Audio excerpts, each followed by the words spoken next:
کو بتائیں گے کہ اگر تم مسلمانوں کی طرف دیکھو گے پھر ہم یک جان ہیں، پھر ہم بولیے پھر ہم گنبد خضرا کے سائے تلے ایک ہیں، ایک ہیں، ایک تھے اور ایک رہیں گے۔ اس لیے یہ دو کام اگر مسلمان کرے، دو کام،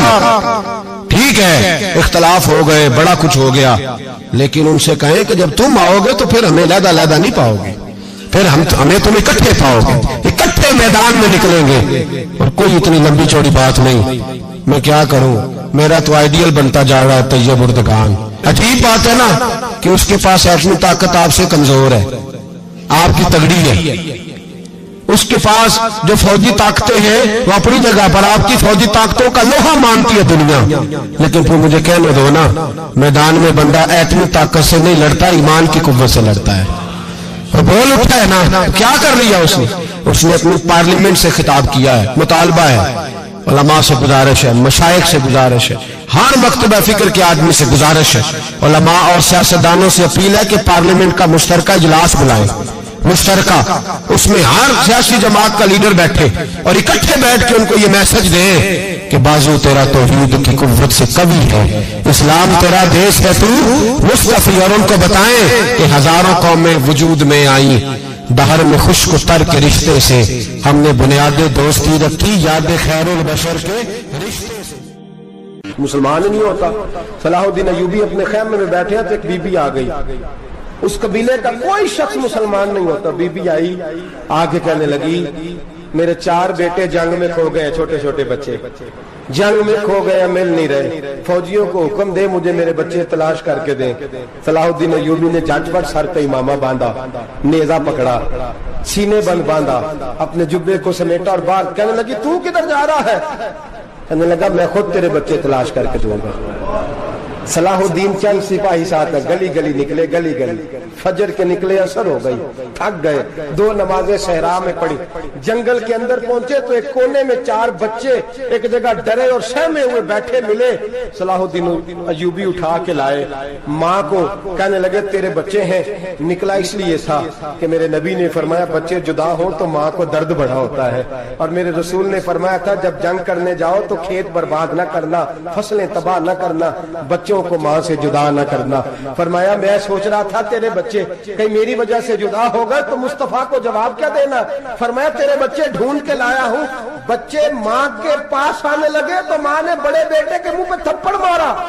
کہتا اماں کیا ہوا؟ کہنے لگے تو نے سنا نہیں کہ دشمن کے بچوں کی اتنی حفاظت کرتا ہے، میرے پاس نہ جا، اس کے قدموں میں بیٹھ جا، جس نبی کے غلام اتنے سچے ہیں وہ نبی کتنا سچا ہوگا۔ بنو قریظہ اور بنو نذیر 2 محلے تھے یہودیوں کے، یہودیوں نے بڑی عہد شکنی کی تو نبی پاک صلی اللہ علیہ وسلم نے ان کو بے دخل کر دیا، مدینے سے نکال دیا، مدینہ منورہ سے۔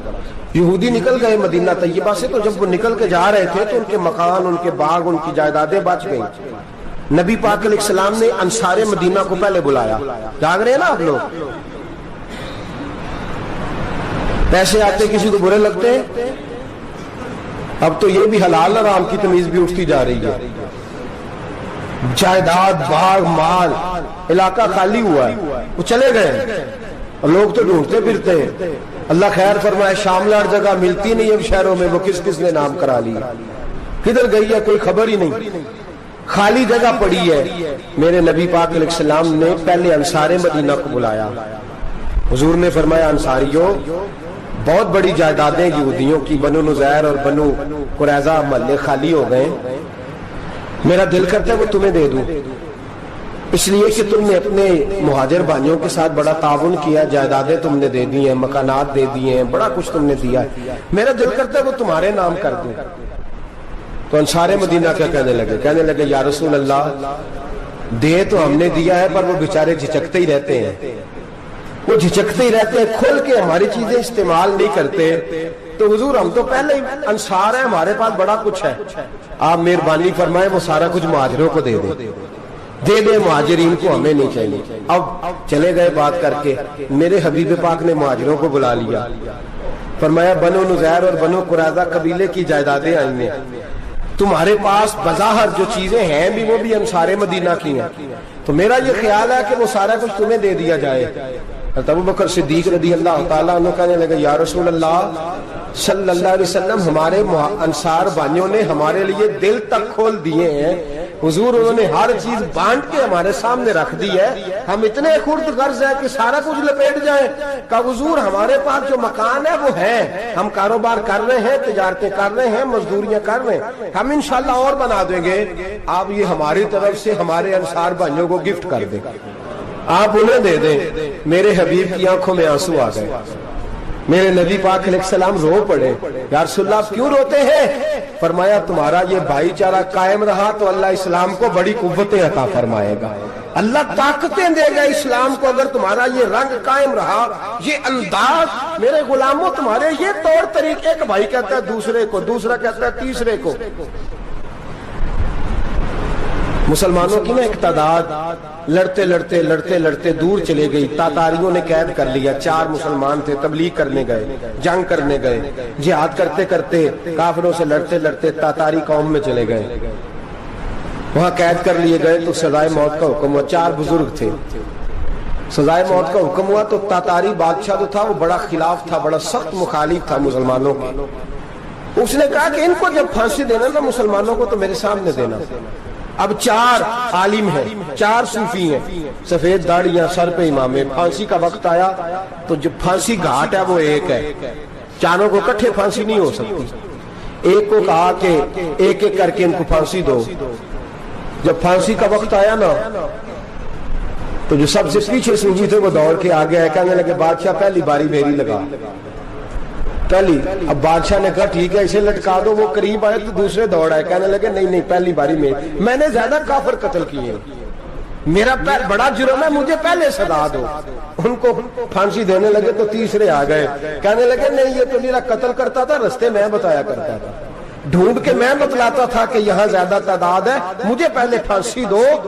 تیسرے کے ساتھ بات ہو رہی تھی تو چوتھا دوڑا آیا، کہنے لگا یہ رستے بتاتا تھا، یہ تبلیغ کرتا تھا، یہ سارا کچھ کرتا تھا، لیکن کہا یہ کہتے تھے چلو واپس چلتے ہیں، میں جانے نہیں دیتا تھا، میں کہتا تھا اور کافر مارنے اور علاقے فتح کرنے، میرا جرم بڑا ہے، مجھے پہلے پھانسی دو۔ بادشاہ کہنے لگا مجھے 35 سال ہو گئے حکومت کرتے، بڑی دنیا کو پھانسی دی ہے، لوگ تو ایک دوسرے کو دھکے دیتے ہیں کہ پہلے تو جا پہلے تو جا، اور تم کیسی قوم ہو کہ ایک دوسرے پہ قربان ہو رہے ہو؟ کہنے لگا تم ایک باپ کی اولاد ہو، جاگ رہے آپ لوگ؟ تاتاری بادشاہ، کافر بادشاہ، اسلام کی مخالفت کرتے ہیں، ایک باپ کی اولاد ہو کا نہیں، ایک قبیلے کے رہنے والے ہو کا نہیں، ایک ملک کے رہنے والے ہو نہیں۔ اس نے کہا رشتہ کیا ہے تمہارا، رشتہ کیا ہے؟ تو بول کے کہنے لگے خدا ایک ہے، نبی ایک ہے، خدا ایک ہے اور نبی منفرد ایک ہے، اس قوم کی نقصان بھی ایک ہی سب کا نبی، اللہ بھی، قرآن بھی ایک، کیا ہی اچھا تھا ہوتے اگر مسلمان بھی ایک، یوں تو سید بھی ہو، مرزا بھی ہو، افغان بھی ہو، تم سبھی کچھ ہو، بتاؤ کہ مسلمان بھی ہو۔ فرمایا ہمارا اللہ ایک ہے، نبی ایک ہے، تو کہا پھر ایک دوسرے پہ جان کیوں دیتے ہو؟ فرمایا ہمارے نبی نے ہمیں بھائی بھائی بنا دیا ہے، بھائی کا دل نہیں کرتا اس کی آنکھوں کے سامنے بھائی چلا جائے، ہمارا دل نہیں کرتا پہلے مجھے دے پہلے مجھے دے۔ بادشاہ کہنے لگا تمہارا جذبہ مجھے متاثر کر گیا، جاؤ میں تم چاروں کو آزاد کرتا ہوں، تمہیں آزاد کرتا ہوں۔ میرے دوستو یہ رنگ تھا، دیکھیں نا، یہ اس دھرتی نے نظام دیکھا ہے نا، اس فلک نے پہلی بار دیکھا، اس زمین نے پہلی بار، اور میرے حضرت صاحب فرمایا کرتے تھے زمین تڑپ کے روئی، اس نے پہلی دفعہ دیکھا۔ احد کا میدان ہے، 3 صحابہ تپتی ہوئی زمین پہ زخموں سے چور چور پڑے ہیں، حضرت انس بن نضر رضی اللہ تعالیٰ عنہ پانی کا پیالہ لے کے پہنچے، ایک زخمی سے کہا تجھے پانی پلانا ہے، تو کہنے لگا میرے زخم تھوڑے ہیں، وہ جو ساتھ پڑا اس کے زخم گہرے ہیں، پہلے اسے پانی پلا دے، جا اسے دے دے۔ اس کے پاس پہنچے تو وہ کہنے لگا وہ مجھ سے پہلے گرا تھا، اس کا زخم زیادہ گہرا ہے، اسے پانی پلا۔ تیسرے کے پاس گئے تو کہنے لگا چوتھا تڑپ زیادہ رہا ہے، اس کی عمر زیادہ ہے، میں تو جوان ہوں برداشت کر لوں، بڑھاپے کی وجہ سے نڈھال ہو گیا، پہلے اسے پانی پلا۔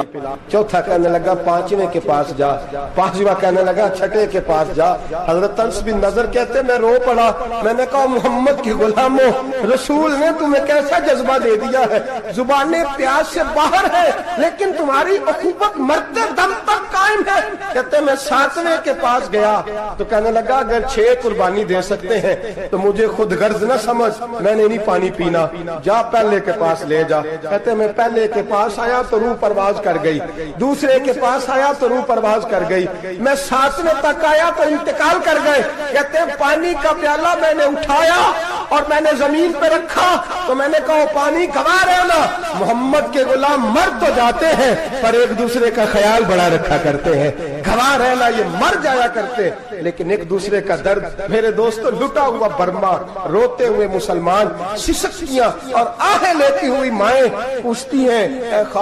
خاصان رسول وقت دعا ہے، امت پہ تیری آ کے عجب وقت پڑا ہے۔ وہ دین جو بڑی شان سے نکلا تھا وطن سے، پردیس میں وہ دین آج غریب الغربا ہے۔ فریاد ہے اے کشتی امت کے نگہباں، بیڑا یہ تباہی کے قریب آن لگا ہے۔ اور کیا خوبصورت جملے کہے تھے کہ نبی پاک صلی اللہ علیہ وسلم نے، حضور نے فرمایا تھا میرا مومن ایک جان کی طرح ہوتا ہے، ایک جان کی طرح ہوتا ہے، ایک کو تکلیف ہو جسم کے ایک حصے کو سارا حصہ پریشان ہوتا ہے۔ فرمایا یہ ایک مکان کی طرح ہے، ایک اینٹ دوسری اینٹ کو مضبوط کرتی ہے۔ فرمایا یہ مضبوط لوگ ہیں، یہ مضبوط لوگ۔ حضرت عمر فاروق کا زمانہ ہے، ایک آدمی نے سیری بھیج دی ایک گھر میں بطور تحفہ، قحط کا زمانہ تھا، گوشت ملتا نہیں تھا، جانور، ایک آدمی نے سیری بھیج دی ایک آدمی کے گھر میں۔ اس نے کیا کیا؟ اس نے اپنی بیوی سے کہا ہماری تو خیر ہے، ساتھ والا پڑوسی زیادہ غریب ہے، ادھر نہ بھیج دے، یہاں گندم امیر شہر کی ہوتی رہی خراب اور بچی کسی فقیر کی فاقوں سے مر گئی۔ کہا ساتھ والے پڑوسی کے گھر سے میں کئی دنوں سے بھوک کی آوازیں، وہاں بھیج دے۔ اس کے گھر گئی تو اس کی بیوی شوہر کو مشورہ دیتی ہے، کہتی ہے میرے بچے تو دلیر ہیں، ساتھ والے کے چھوٹے ہیں، وہ گزارا نہیں، ادھر نہ بھیج دیں۔ ادھر گئی۔ ایک روایت ہے 7 گھر، ایک روایت ہے 21 گھر۔